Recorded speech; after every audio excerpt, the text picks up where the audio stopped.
I'm Sori. That's Lavi. Salty and Chip and Waxy. Waxy? The hell is Once that? in a while I introduce Waxy. Oh. We've got like a veritable shrine of things. That... of expressions of love.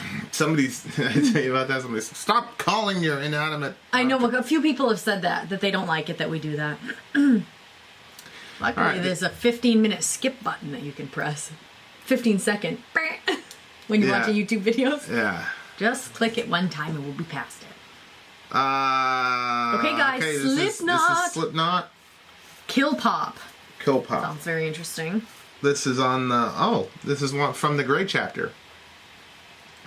The Metal Have you heard Elitist... this one? No, I've never heard this song. The Metal Elitist said that the Grey Chapter was Slipknot's best record. Oh, really? He would know. What? I just don't understand how anything could be better than the first two records. Well, we're about to find out, babe. This is a record that I'm pretty sure had Devil and I on it. I'm not sure. Oh, really? Let me look at the song list. Yep, Devil and I, right there, number 4. Yeah. So right before Killpop. You love Killpop the Devil. You love the Devil and I. So we'll see. So, all right. So Killpop. I'm assuming this is about Slipknot coming to kill pop music. Somebody said Korn was banging on kegs before Slipknot. No, they weren't. That's what they said in the comment section. The hell? I meant to ask you. Well, they were probably banging on kegs, like drinking them. If we ever get a chance to talk to Korn, I will ask him. All right, sounds like a deal. That wasn't intelligent. I see what you did there. All right. Okay, ready? Killpop, Slipknot. I'm assuming this is going to be about the pop music industry and how Slipknot is designed to destroy it. Really? Mm-hmm. That's my assumption. Okay. Ready? What did you think Killpop was about? You know what we should do? We should guess what the song is about. I picture every time that I've seen it, I picture like I've seen it in the comment section where people asking for it. I picture a girl with a red lollipop, a very red lollipop, and she's about to lick it, but it's like she's got I don't know, it could be maybe poisonous, but I'm not sure if she's gonna lick it or if she's gonna give it to somebody else. What do you think the song is about? That's what I said. That's what I picture. I don't know what it's about. I'm thinking that it maybe has something to do with some probably destructive girl. I don't know. All right. I think it's about the music industry. I don't think it's about music. I hope it's not about the music industry. I hope it's some interesting story. You don't think the music... Look, every artist always comes up with a song about the music industry. True. Freak on a Leash from Korn? Yeah. That was about the music industry. True. All right, well, let's see. You know, Slave Labor. Yeah. Fear Factory. You've never heard the song before in your life. That was about the music industry.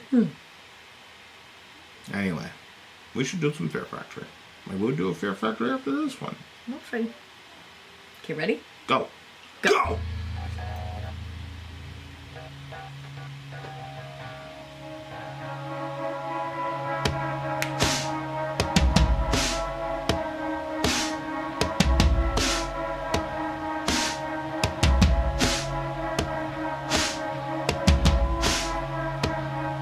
Somebody's in trouble. You're gonna pay for that. She's sticking needles in her skin. I turn with an ugly grin. Her canvas doesn't leave a lot to fantasy, but her peace of mind can't stay inside the lines. It's so confusing, the methods that she's using. She knows she shouldn't leave a mark that I can see. Will she ever find 1 million of a kind that's cold and lonely?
seem to matter. Lost inside my dirty head. Something tells me I'm the one who's kept. Loud, so volatile, a little better than a man defiled. Cruel, I need nothing. Please tell me she will shine. Maybe I should let her go, but only when she loves me. She loves me. How can I just let her go? Not until she loves me. She loves me.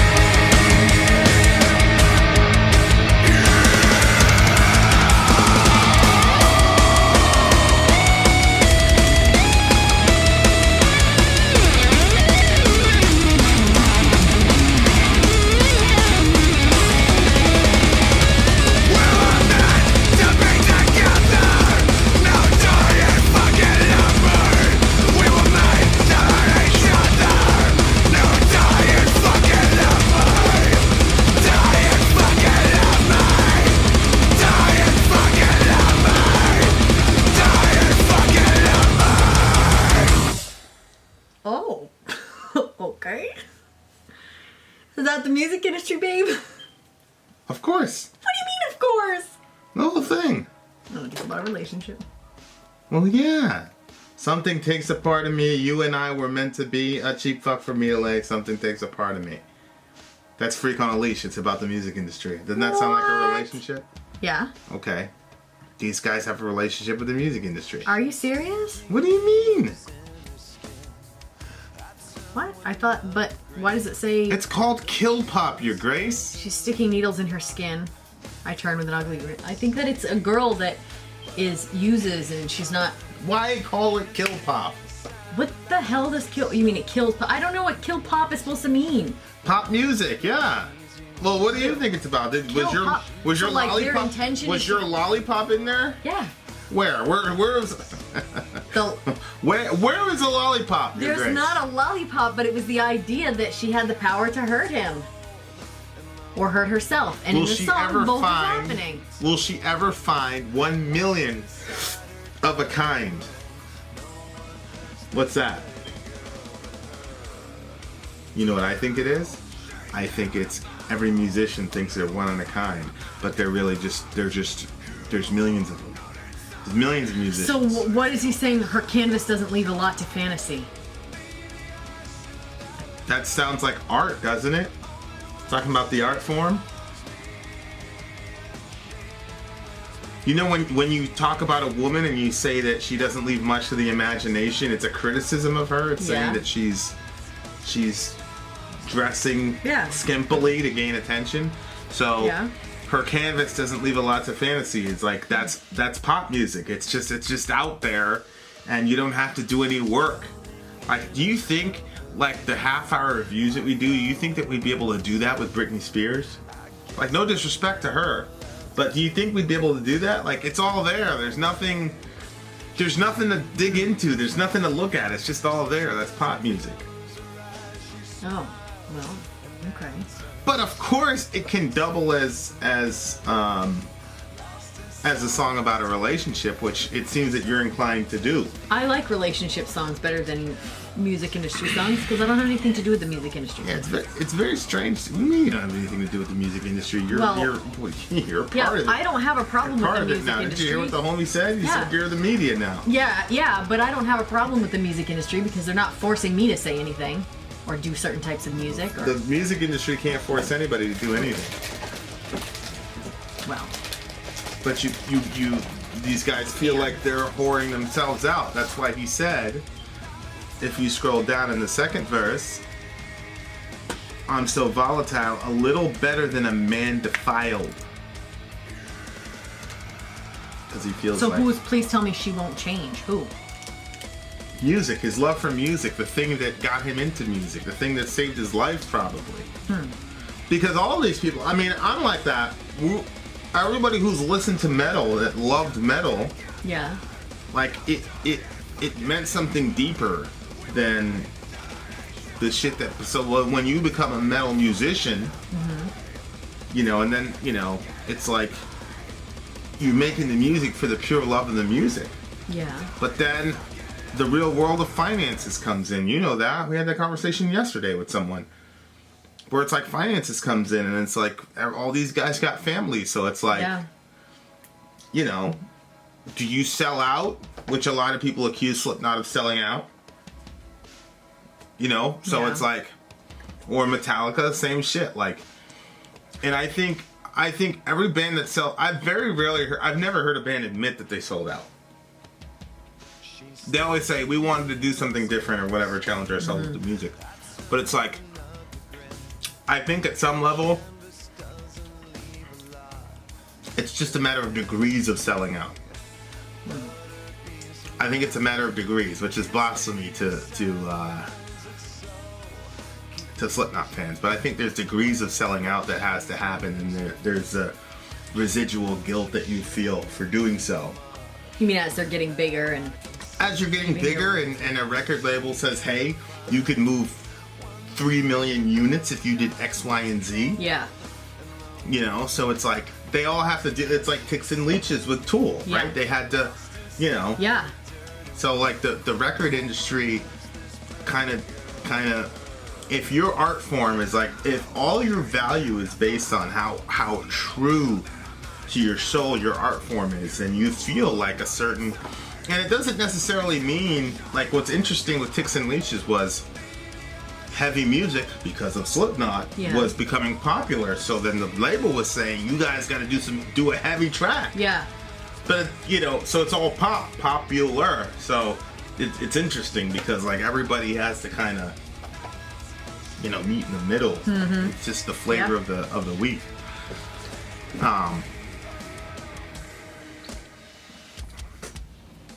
It's so confusing, the methods that she's using. It's cold and lonely, but that's because she told me, lost inside her dirty world, no one hurts this pretty girl but her. How does she hurt herself? If it's the music industry. Because by putting out so many poppy songs or bands or whatever, it's cheapening it, and it's hurting the actual music industry. Mm-hmm. They don't see it because the executives don't care about the soul of art. They care about, dollar signs. Yeah.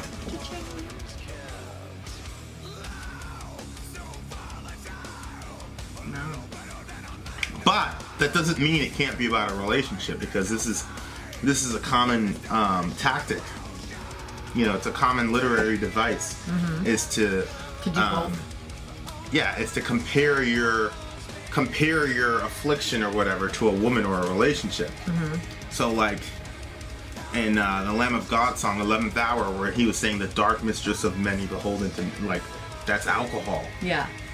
It's alcohol is being personified as a woman. Mm-hmm. And of course, a woman can destroy you like alcohol does. So I'm not saying it's not about, why did you take the mouse away? Honey, because I want to see the lyrics, and you keep rolling it up and down, and nobody can read anything. It's just, I think, comfortable for you to do it, but it makes me dizzy. I don't know. I see what you're saying. Like, yeah, if it's about the music industry, but they're using it because it's like, oh my word, it totally fits if this woman that like uses and he loves her, but it's wrecking him and it's wrecking her. Because I have seen a lot of time, like when people use, like, they hurt the people around them, but they where did it say? It said something like,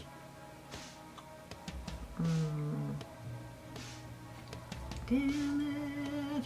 If I had the mouse, we'd be there already. You don't even know what I'm looking for. We'd be there already. But let's just waste a bunch of awkward time looking for it. Have the mouse. Okay, what are you saying now? I don't remember. She's hurting the person that she's with? Yeah, there was something about, like, at the beginning, I thought it said something like that she was, like, she basically, in the song, it was saying, like, she only hurts herself. Yeah, it's right there. But she obviously would be hurting other people if she was doing that, but, I don't know. I was so excited about this song because I thought it was a relationship song, and then... Well, it can be a relationship song. Interpret it that way. But... Go ahead, interpret it that way. I don't know. Like the fun of doing that is gone because I don't know. Talking about the music industry is so boring to me. Like all that conversation, like maybe because it doesn't affect me. I don't like the fact that people can't put out the type of art that they want. Like sink or swim, I think they should be able to put out what their own art is. And I don't like that a record label can say, you have to make a song that's like this. And you're saying they're not being forced, but... Well, I think that if you put it in a religious context, this is these people's religion. Yeah. So it's about the conflict of like somebody's trying to get you to compromise your core principles of who you are I think as a that's person. terrible. So it's not about the music industry per se. It's about any industry that tries to get you to compromise and the things that you have to do. And that's why, like, you know, I knew that when you said that Rush was terrible, that it was going to be a disaster. But we're not going to edit that. That was your initial response. And that's the concept of a reaction channel. Your reaction initially, the thing was terrible. That was your reaction. But there's a lot of people who would have said, no, you can't say that. We're going to delete that. And, you know, blah, blah, blah, blah. Yep. But the thing is that, like, you know, to us, there are bigger things at stake than whether a person likes our video or subscribes or unsubscribes. Yeah. So, like, any sort of compromise, we're like completely against because you know, in our perspective, you compromise one thing, you compromise, it leads you down a slippery slope of compromise. We're just not going to do it. Right. So fuck it. You know, you don't like it, you don't like it. I'm not saying kick rocks. I'm just saying we got to stay true to who we are, and we can't compromise on anything because if we do, then it makes it easier to compromise the next time. And then that takes away from, like, this whole thing is about being authentic and... Well, it is for us. Most people say they want authenticity, but that's because they don't have the awareness of self. Oh, people don't want other people to be genuine. Most people don't want authenticity. I mean, those are the facts. Most people do not want authenticity because they don't want to deal with the fallout of what reality actually is. Well, maybe we like the thought of being authentic, but then when it really comes down to it, it's... People in the modern generation, because, you know, everybody's a refugee of postmodernism. So now, like, everybody wants something real that you can sink your teeth into and plant your feet on. So everybody says they want authenticity, but nobody has, like, the emotional structures to be able to absorb that blow. So here's a band that you've loved your whole life and someone says it's terrible. Like, you wanted an authentic reaction, but you don't have the emotional resources to handle that. So you see people say, "You're stupid." I know. You know, white trash. Yeah, you're white trash. You don't know anything. Okay. Whereas if you would have said, "This is really catchy. I loved it." Yeah, these people are so intelligent. But so, like, if you look at this, it's like,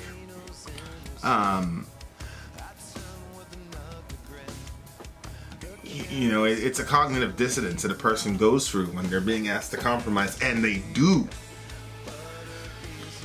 That's the tough thing. It's extremely difficult to stay in a situation for a very long time and hear all these competing voices and not compromise. And like that feeling that you feel when I the first time I really became aware of that concept was when I read The Crucible. And it was about, you know, the Salem witch trials and all that. Yeah. But it was really a commentary on the Red Scare.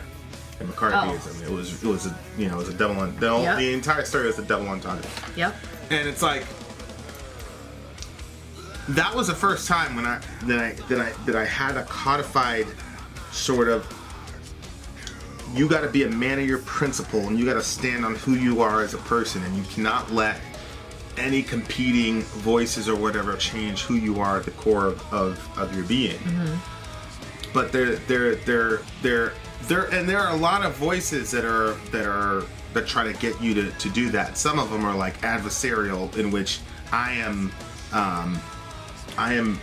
not the person to be adversarial with, because I'm like, oh, you want to fight? Let's fight. But like the seduction of, hey, you know, and that's why I think it's characterized as a woman, because it's like it's seductive. Whereas Slipknot, they're a bunch of, you know, a lot of them are just alpha male dudes who are like, all right, motherfucker, you're going down. This is a war. So, like, you're not going to get them to compromise by being adversarial, but you could by being seductive. Right. And I think that that's why it's characterized in the feminine. Not to say that they're misogynistic. Don't go there. But it does mean that they're saying, you know, it's seductive, and you don't know the degree to which they fell into it. Mm-hmm.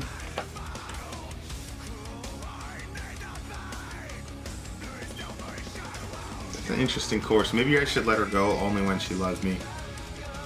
How can I let her go? Not until she loves me. What do you think?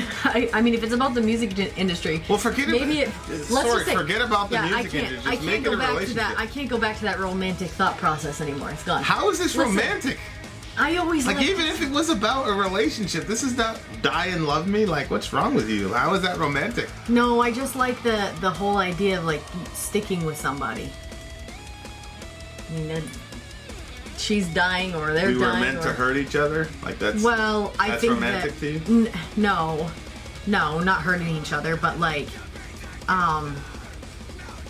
just like the die. Well, okay, wait. Let me say the other thing first. So when he said, how can I let her go? Not until she loves me. Maybe that's like, you know, when somebody wants to like quit their job, but they want to wait until the boss really needs them and fuck them at that point. You know what I mean? I wonder if it's like that. Like, maybe I should let her go, like this record label or this whoever, and like go to some other one, but not until she loves me. Like wait till they were like, oh, Slipknot, you're like, and then be like, we out. Yeah, but they already had that. What? Had what? They already had that. People saying Slipknot. So what do you think he means? No, the record label. If the record label was still telling them, change this, do that, but then they're waiting for the point where they're going to be like, whoa, this is amazing. They're like, yeah, well, we're gone, so. Mm-hmm. What do you think it means? Well, I think you're probably right. I also think it's like, it's hard to leave the industry and say, because maybe I should let her go. Maybe it's like, I'm going to quit. Yeah. Because that's the other thing. When you get people trying to compromise and make you compromise on your principles, you're like, fuck this, I'm leaving. You know, we had this conversation where it's like, but then it's like, can you really leave an industry like that when you're at the top of when you're at the pinnacle? It'd be very difficult, I think. That's really fucking difficult to do, you know? Yeah. So it's like, how can I just let that go? But then it's like, yeah, but does she really love me if she's trying to get me to compromise? So it's like, yeah, you know, I want to get to the point where people don't do that. And in which case, why would you let her go if she's doing it then? Mm-hmm. So it's like, it's impossible. And I also think that there are people in like abusive relationships that are like that. Like,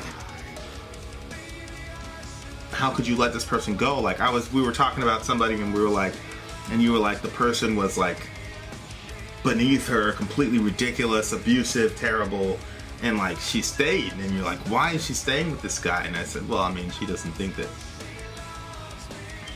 anybody else is gonna love her, so she stays in that crazy situation. Mm-hmm.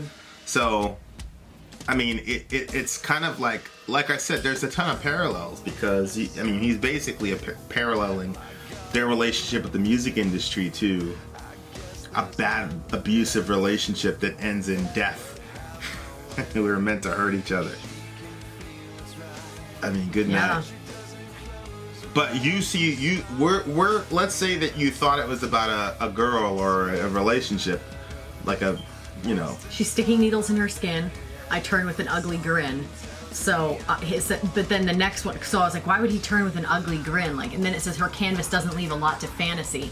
So like, I don't, like a lot of times, like when people are like high and something like that, like they're not like super concerned about what they're wearing or how well their clothes are on their body. So he like turns and he's like, well, she's shooting up or doing whatever. And so he doesn't like that, but yet at the same time, he's like intrigued by her tapestry, like her canvas, her body.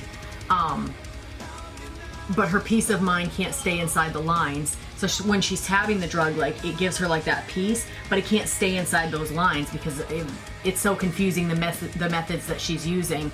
Like, so she's using drugs to like kind of like bring her peace of mind, but it doesn't bring that peace of mind. It just creates more chaos and confusion. She knows she shouldn't leave a mark that I can see. Will she ever find 1 million of a kind? And I think I was just thinking like maybe like at some points he's like, oh, like, but then at other points you're realizing how destructive this drug is to your relationship. And so, you know, like, people will like shoot up in lots of different places so that way they can avoid marks on their skin. Eyes. And that was the craziest one. you shouldn't tell people. Don't give me the ideas. So anyway, like, so where is it? Will she ever find 1 million of a kind? I think I just read that one differently. Like I was thinking like 1 in a million, which is something like super special. Like will she ever find the thing that she's actually looking for? Like that she's searching for when she's doing these drugs or whatever. It's cold and lonely, but that's because she told me. That I don't know. Lost inside her dirty world. No one hurts this pretty girl but her. So like if he's like, what the fuck? Why do you keep doing this? Like, it doesn't, it's like water off a duck's back. Like it doesn't affect her when he's angry or upset about it. She's like, whatever, you know, but like she's hurting herself, and that's the only way that she'll actually feel hurt is like when she's coming to the point where she's like, what am I doing? You know, like we would work with those people where like there was some times where they'd be like, I don't want to do this anymore. I'm ruining my life, but they didn't really want to stop. Where, you know what I'm talking about? So it was kind of like that, where nobody was going to hurt her but herself. And when she would realize, oh my gosh, but he still keeps saying, oh, she's beautiful, a little better than a man deserves. Oh, I'm not insane. So like he's saying that she's a little bit better than a man deserves, but he's talking about how beautiful she is. But then he's saying, oh, I'm not insane, because it is kind of insane to think that this person that's using, I don't know, heroin or whatever, like that she's better than what you deserve. So then he's like, well, I'm not insane, and you know, like, and then please tell me she won't change was like him wanting his friends or people around him to be like, she's never gonna change. She's always gonna stay like that. Like, it's never gonna change. So then that would help him to say, okay, I need to get out of this situation. Maybe I should let her go, but only when she loves me. How can I just let her go? Not until she loves me. Like, he's always wanting her to love him, but she loves the drug more than she loves him, and she can't, like, but he wants that from her. He just wants her to, but he can't let her go. He just like really like needs that from her, and she just, but she loves that drug, you know?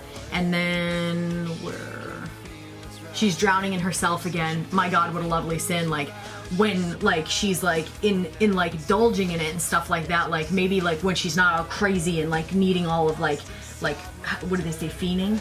Is that the word? Like when she's not like that and she's like taking the drug and she's like falling back like into the feeling of it, like she's drowning in herself again, like as in like because the drug is taking her over, she's kind of like falling into herself. My God, what a lovely sin. Like just because of what she looks lovely when she's like that, and that's when he sees like her beauty and stuff. When she's cracked out, she feels lovely. I don't know if he's saying like, because now she's calming down, so it's not like I've actually never seen anybody when they're like, I've always seen people when they're like fiending. I've never seen somebody when they're like just got high. Yeah, but sometimes I have. You've seen a lot of people after they just got high. Well, I mean, I've seen a lot of people that look really calm, but that's what I'm saying. Like, so maybe when she's at that point, he's like, okay, well maybe, I don't know. I guess there's nothing left to do but have my way. She can feel it's right, so she doesn't close her eyes. So I don't know if he goes and has sex with her or something.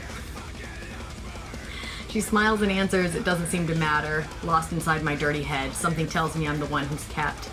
Oh, so volatile.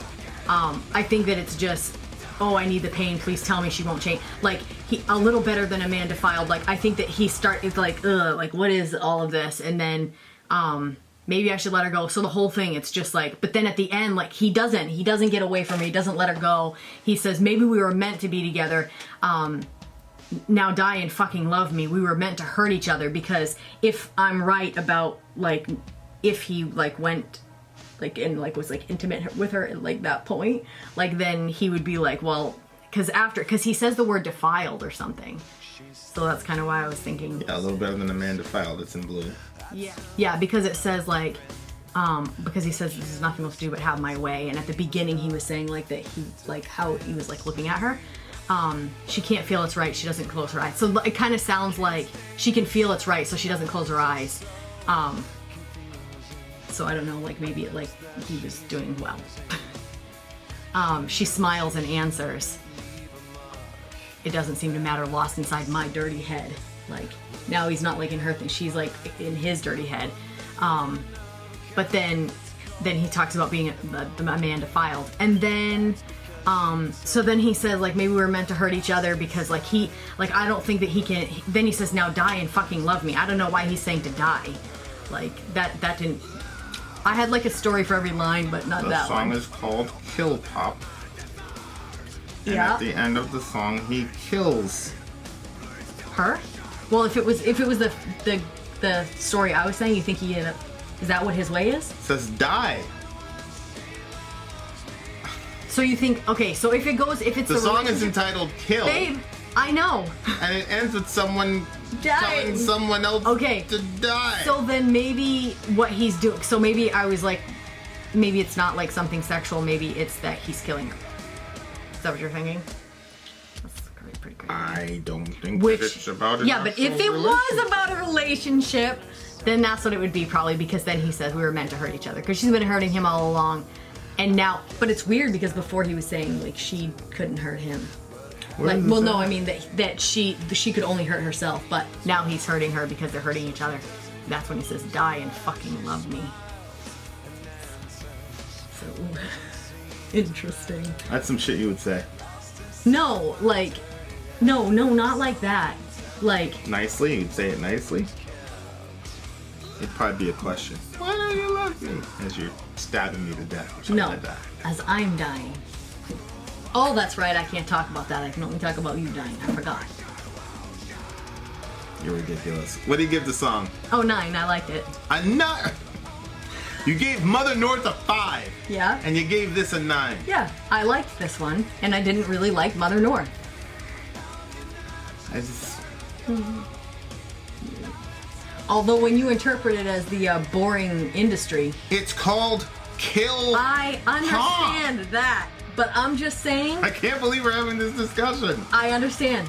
I understand what you're saying. But I thought of it a different way, and I like my interpretation. And so, you know what? I'm going to go with that, and that's what the song means to me. You like the interpretation where the girl ends up getting choked out and killed. Okay? Ah. Yeah, I mean, I understand that. I don't want somebody to get choked out and killed. Necessary evil. It's art.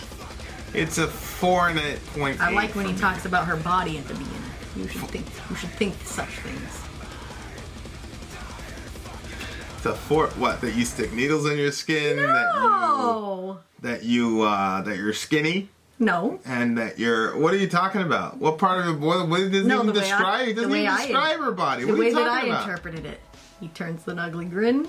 Our canvas doesn't leave a lot to fantasy. He likes what he sees, I think. I never tell you that I like what I see. Oh my gosh. More. 4.8. 4.8. If you guys don't see me tomorrow, call the police. But you shouldn't say things like that. What if something were to randomly happen? Vin out. Sorry, out. Gone. Can't stay inside the lines, it's so confusing. The methods that she's using